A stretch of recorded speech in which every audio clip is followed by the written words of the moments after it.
യോഗക്ഷേമ സഭ തൃശൂർ ജില്ലാ കമ്മിറ്റിയുടെ 50ാം വാർഷിക സമ്മേളനം മുതുവറയിൽ നടന്നു. മുതുവറയിലെ കമ്മ്യൂണിറ്റി ഹാളിൽ എ. മഹേശ്വരൻ ഭട്ടതിരിപ്പാട് നഗറിൽ നടന്ന സമ്മേളനം യോഗക്ഷേമ സഭ മധ്യമേഖലാ സെക്രട്ടറി ഹരി പഴങ്ങാപ്പറമ്പ് ഉദ്ഘാടനം ചെയ്തു. 1970 മുതലുള്ള പഠനശ്രമത്തിന്റെ ഭാഗമായി 76 രൂപീകൃതമായ ഇന്നത്തെ യോഗക്ഷേമ സഭ ഇന്നതിന്റെ പ്രവർത്തനം 50 വർഷത്തേക്ക് നിൽക്കുകയാണ്. ഈ 50 വർഷത്തെ കാലഘട്ടത്തിൽ ഒട്ടേറെ മാറ്റങ്ങൾ സമുദായത്തിലും സമൂഹത്തിലും നടത്തുവാൻ നമ്മളിൽ പലർക്കുമായിട്ടുണ്ട്. അനവധി സംഭാവന ചെയ്ത വ്യക്തികളുണ്ടായിട്ടുണ്ട്. അത് വ്യാവസായികമായിട്ടും വിദ്യാപരമായിട്ടും മറ്റോരോ മേഖലയിൽ തന്നെ അനവധി വ്യക്തികളുണ്ടായിട്ടുണ്ട്. ജില്ലാ പ്രസിഡന്റ് ശ്രീകുമാർ മേലേടം അധ്യക്ഷത വഹിച്ചു. യോഗക്ഷേമ സഭ തൃശൂർ ജില്ലയിൽ രൂപീകൃതമായതിന്റെ 50ാം വാർഷികത്തിലേക്ക് എത്തി നിൽക്കുകയാണ്.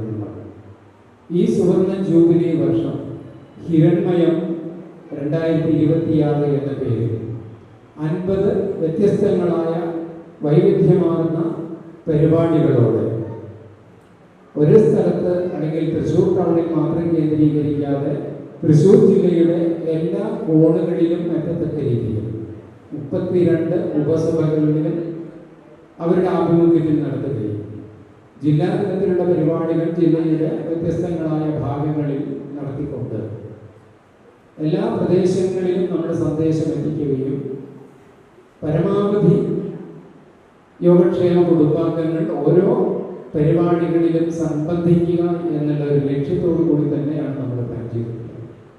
കുസാറ്റ് യൂണിവേഴ്സിറ്റി മുൻ vice chancellor doctor PG Sankaran മുഖ്യപ്രഭാഷണം നടത്തി. ഈ മെക്കാനിക്കൽ എഞ്ചിനീയറിംഗ് പഠിക്കുക എന്ന് പറഞ്ഞാൽ നേരത്തെ ഉണ്ടായിരുന്ന പോലെ നമ്മളൊരു വർക്ക്ഷോപ്പിൽ പ്രൊഡക്ഷൻ ചെയ്ത് കാണിക്കുന്ന രീതിയിലുള്ള പഠനമല്ല ഇപ്പോൾ പലപ്പോഴും നടക്കുന്നത്. ഇപ്പൊ സിമുലേറ്റഡ് ആയിട്ടുള്ള ഒരു എൻവയോൺമെന്റ് ഉണ്ടാക്കുക. സംഘടനാ രംഗത്തെയും സാംസ്കാരിക രംഗത്തെയും വിവിധ പുരസ്കാരങ്ങളും വിദ്യാഭ്യാസ പുരസ്കാരങ്ങളും സമ്മേളനത്തിൽ വിതരണം ചെയ്തു. യുവജനസഭ സംസ്ഥാന പ്രസിഡന്റ് അജയ് ശർമ്മ മുഞ്ഞൂർലി, വനിതാ സഭ സംസ്ഥാന ട്രഷറർ അഞ്ജലി വേണാട്, വനിതാ സഭ ജില്ലാ പ്രസിഡന്റ് ഇന്ദു കുറുശാരൂർ, യുവജനസഭ ജില്ലാ president Sreekrishnan Panthal, Jeevamrutham trust chairman doctor PTN Vasudevan Moos, Dwijakshemam foundation chairman Azhakam Unnikrishnan Namboothiri എന്നിവർ ആശംസകൾ നേർന്ന് സംസാരിച്ചു. ജില്ലാ സെക്രട്ടറി ദേവൻ കറേക്കാട് സ്വാഗതവും വൈസ് പ്രസിഡന്റ് കരുവാട് നാരായണൻ കൃതജ്ഞതയും പറഞ്ഞു. 50ാം ജില്ലാ സമ്മേളനത്തോടനുബന്ധിച്ച് വനിതാ യുവജന സമ്മേളനങ്ങൾ, വാർഷിക കൗൺസിൽ യോഗം, സമാദരണങ്ങൾ, എൻഡോമെന്റ് വിതരണം എന്നിവയും ഉണ്ടായിരുന്നു. ATK news, Muthuvara.